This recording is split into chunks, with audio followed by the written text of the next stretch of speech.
Ang mga videong inyong matutunghayan ay para lamang sa mga taong matatagang loob dahil maaari itong magdulot ng disturbance sa inyong mahimbing na pagtulog.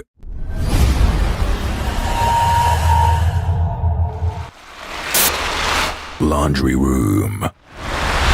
Habang kinukuha ni Anastasia at ng panganay niyang anak ang bisikletang binili nila sa labas, naiwan ang bunsong anak niya sa couch sa loob ng bahay ng mag-isa. Suddenly, makikita mong napatayo ang bata sa pagkakahiga nito dahil sa ingay na narinig niya. Dahil dito ay napatawag siya sa ina at kapatid niya at nang makapasok ang dalawa sa bahay, ito ang nadatnan nila.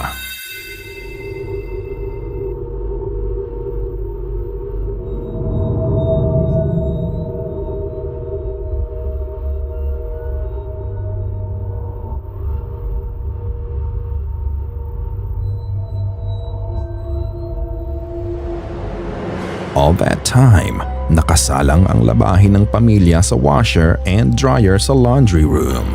When all of a sudden, bigla na lang bumukas ang pinto ng dryer ng mag-isa kahit na wala namang tao doon. Nang i-check ni Anastasia ang nangyari, napahinto na lang siya nang makita niyang bukas ang dryer. Usually, ang ganitong klase ng dryer ay nag-auto lock kapag ginamit mo. Kaya nakakapagtakang bigla na lang bumubukas ang pinto nito habang umaandar to. Dagdag pa niya, 2 linggo pa lang sila sa bahay na to na nakuha nila sa murang halaga kung ikukumpara sa ibang bahay sa lugar nila. Ibig bang sabihin nito ay aware ang previous owner ng bahay tungkol sa mga kababalaghang nagaganap dito? Is there another being living in the house with them? At ito din ba ang may gawa ng pagbukas ng dryer sa video? Ikaw na ang magpasya. Uber Eats Delivery. Si Marcus ay matagal ng Uber Eats driver at nitong May 1 lang. Habang ginagawa niya ang kanyang trabaho, hindi niya alam na ang daan sa pagde-deliver niya ay nakapagitan pala sa sementeryo. While he's on his way, dito niya na-realize ang sitwasyon at kahit na nag-aalangan siya ay tinuloy pa din niya ang serbisyo niya. Habang binabaybay niya ang nakakatakot na daan, ito ang kakaibang nangyari.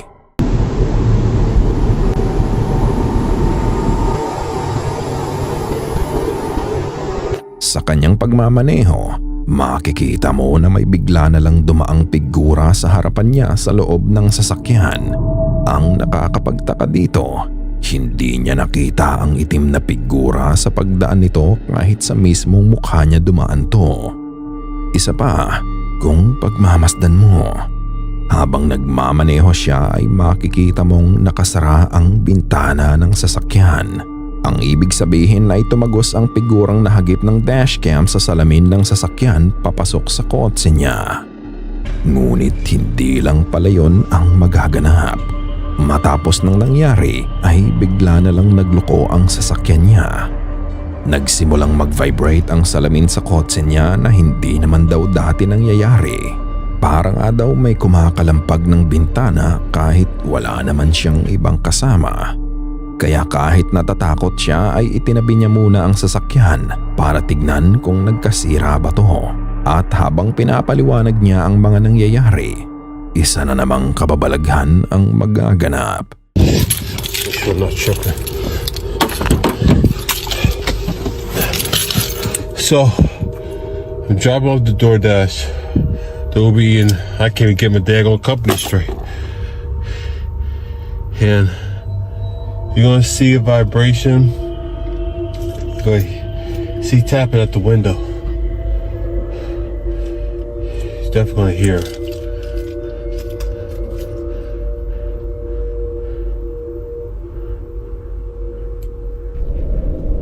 What the fuck?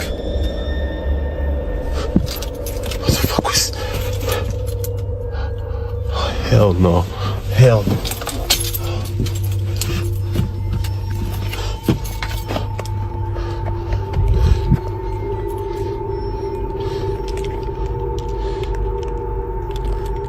Fuck.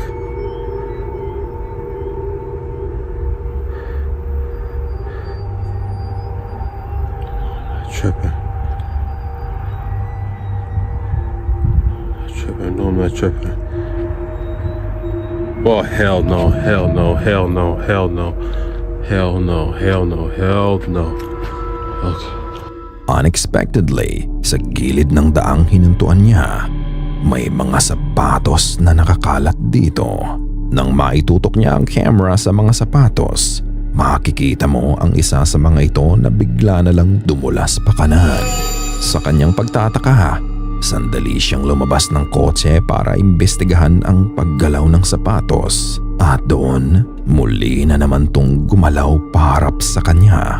But unfortunately for him, hindi pa pala matatapos ang strange events nung gabi na yun.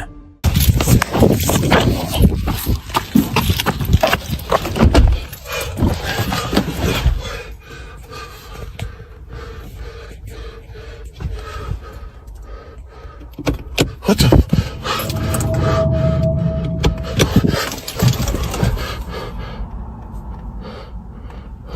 Why?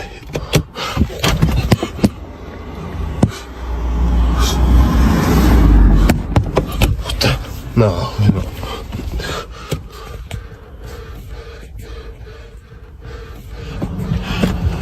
What's this?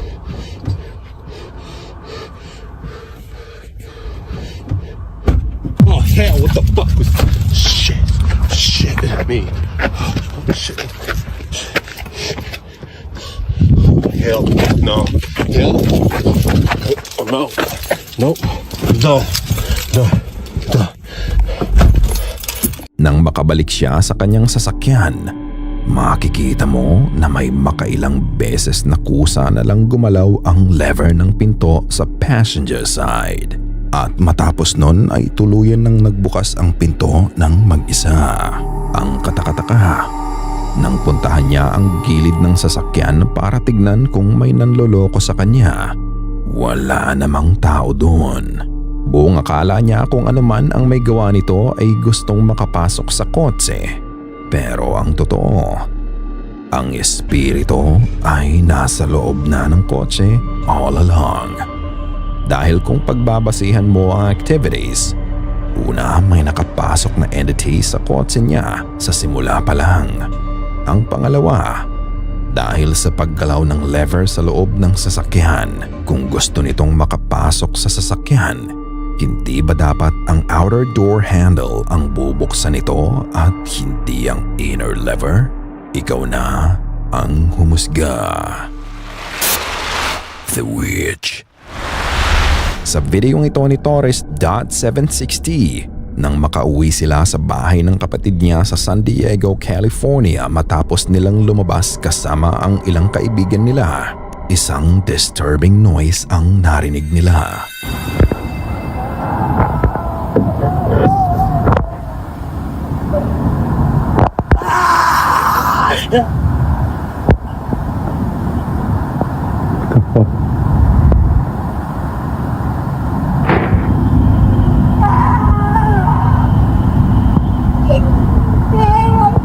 Do you see it?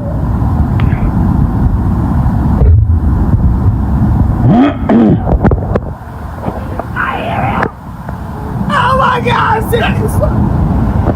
Lagpas alauna na ng madaling araw yun nang ma-encounter nila to. Sa tapat ng bahay nila, by the fence and the trees, mapapansin mo ang dark silhouette ng tao.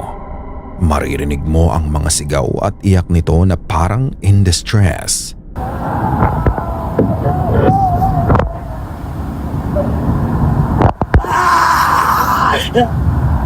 Nang tanungin ng nagbe-video ang kapatid niya kung nakita niya ang figura, maririnig mo pa ang pagsigaw na sinabi ng figura na, "I hear you."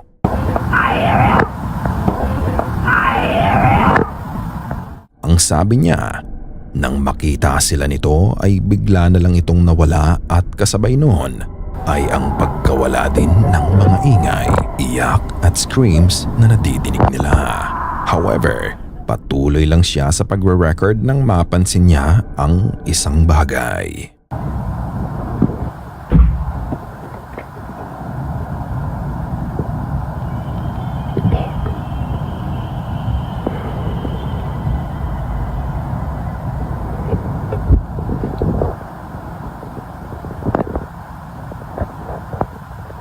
Porque no salga acá atrás.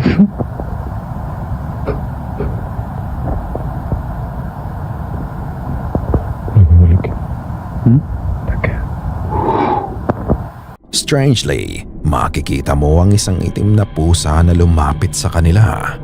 Ito ay bahagyang tumitig sa kanila bago ito umalis.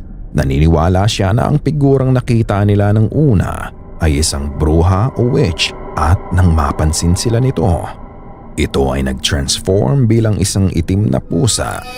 So, naniniwala ka ba na bruha talaga ang na-encounter nila nung oras na yon? O hindi kaya ay coincidental lang ang nangyari at nataon lang din na may itim na pusa nung gabing yon? Outside the dorm window. Kakalipat lang ni Pure Methuen sa kanyang bagong dorm somewhere in Thailand. Habang naghihintay siya na magsimula ang semester ay kumuha muna siya ng part-time job para may pangtustos siya sa kanyang mga gastusin. Ayon sa kanya, ilang araw niya nang napapansin na tuwing uuwi siya galing trabaho ay lagi siyang may nakikitang buhok ng babae sa kwarto niya kahit araw-araw naman niyang nililinis to. Isang gabi nang makauwi siya, pagpasok niya sa dorm ay isang nakakakilabot na pangitain ang agad niyang napansin.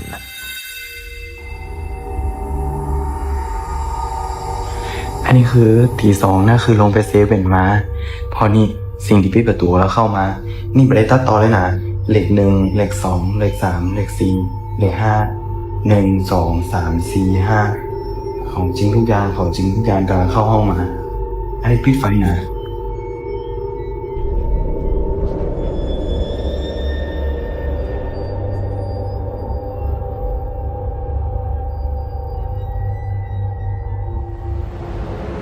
Alas 2 na ng madaling araw nang makita niya ang anino ng babae sa bintana sa labas ng kwarto niya. Nagiging visible lang ito kapag nakapatay ang ilaw sa kwarto. Dagdag pa ni Puri, ang dorm niya ay nasa ikatlong palapag ng gusali at sa labas nun ay isang balcony.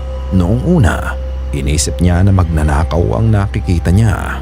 Nag-ipon muna siya ng lakas ng loob para buksan ang pinto. โอเคแล้วจะไปดูด้านนอกนะคือมองอย่างเงี้ยก็ไม่มีอะไรนะเนี่ยอันนี้เปิดไปดูด้านนอกนะ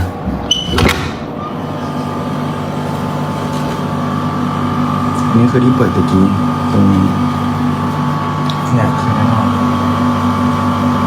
ไม่มีอะไรอันนี้ที่สอง Paglabas niya, makikita mong wala namang laman ang balcony nila. Tanging ang sampayan lang ng mga damit ang nandon at hindi din ito magre-resemble ng katawan ng tao na katulad ng nakita niyang anino. Wala ka ding makikitang kahit anong bagay sa balcony na pwedeng maging hugis tao. May kinalaman nga kaya ang aninong nakita niya sa mga buhok na natagpuan niya sa loob ng kwarto niya? Meron kayang kaluluwa na naka-attach sa kanya? Or what would you do in this situation? Mag-i-stay ka pa ba sa dorm o aalis ka na lang? To catch a rat. It's not supposed to be anything about hunting, just a mother and daughter trying to catch a rat inside the laundry room. Get it! I'm gonna try. I have it. I'm waiting for it to come out. Nagvi-video sina Catalina habang hinuhuli nila ang daga sa loob ng laundry room nila. Ang hindi nila alam noong time na yun, yung simpleng paghuhuli lang ng daga, magiging simula na pala ng mga sunod-sunod na terrifying events sa bahay nila. Get it! I'm gonna try. I have it. I'm waiting for it to come out. Oh, there's this huge freaking rat in our living room. Right now, our living room and I watch it right now. Oh my gosh. Oh my god! Oh my god! Okay, let me try to open the door. Hold on. Oh my god! It's right there in the basket. Oh my god! Mom, you gotta get it. Mom, I'm gonna try. I'm gonna try. I'm sorry. Get the baby, Mom. Nang buksan nila ang kwarto, makikita mo ang daga na halos kasinlaki ng pusa. Kahit sino siguro matatakot kapag nakita mo to. However, may mas nakakatakot pa palang mangyayari. Makikita mo na wala sa kanila ang pumasok sa laundry room dahil sa takot nila. Ngunit nang isara nila ang pinto, you can see immediately na merong mukhang nakasilip sa kanila. Parang bigla na lang itong nag-materialize sa likod ng pinto the moment na sinara nila ito. Dahil na din sa bilis ng pangyayari, hindi nila napansin ang chilling event na yon until it was pointed out to them by their viewers. Matapos noon, nag-share din si Catalina ng isa pang video. Ang isang anak niya ay nasa Spectrum at naging fixated ito sa paglalaro ng remote cars. Ang kotse niya ay equipped din ng camera at nai-record nito ang footage tuwing naglalaro siya. Isang beses, habang ginagamit niya ang remote car niya, hindi niya sinasadyang makunan ang susunod na video.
Habang hinahabol ng remote car ang aso nila, nadala niya ito sa laundry room kung saan may sumilip na mukha sa kanila.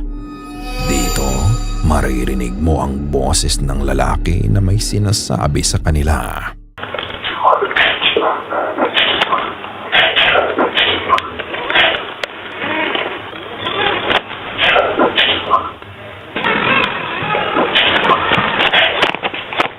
Although hindi malinaw ang boses at mahirap ma-distinguish ang sinasabi nito, pero makikita mo sa footage na walang ibang tao sa kwarto nang rumehistro ang kakaibang boses. Pero hindi pa ito ang pinaka nakakatakot sa lahat. Nang habulin niya ang aso sa labas ng pinto, another strange event happened at talaga namang mahirap ipaliwanag ang nangyari. Paulit-ulit na nagbubukas ang pet door at makikita mo ang nangyayari sa labas ng bahay. Noong una, wala namang makikitang kahit anong movements. Ngunit sa isang pagkakataon, makikita mo na lang na biglang lumipad ang isa sa mga mats at nag-land sa harap ng pinto. Kung papansinin, walang hangin sa labas ng bahay nang mangyari to. wala ding ibang tao sa labas na maaaring gumawa nun. Bukod doon, nakakapagtaka din na kahit kabit-kabit ang mga mats, iisang piraso lang ang nagkaroon ng ganitong paggalaw at tila sinasadya na paliparin ito papunta sa remote car. Is this the ghost in their house making a statement dahil sa ginawa nito? Do you believe na ang mukhang na-videohan sa laundry area at ang boses na narinig dito ay iisa? Katulad pa rin ng dati mga ka-goosebumps, ikaw na ang magpasya. Ikaw na ang bahalang humusga. Sana ay kinilabutan ka sa mga video na aming itinampok ngayong gabi. Kung may nais kang ibahagi ay bukas ang aming email na goosebumpstopstories@gmail.com at Facebook page. Check out our TikTok page na din at Goosebumps Top 5. At kung hindi ka pa nakasubscribe at nakalike sa channel at video na ito, gawin mo na. Kung nais mong walang nilalang na bumisita sa'yo mamayang gabi.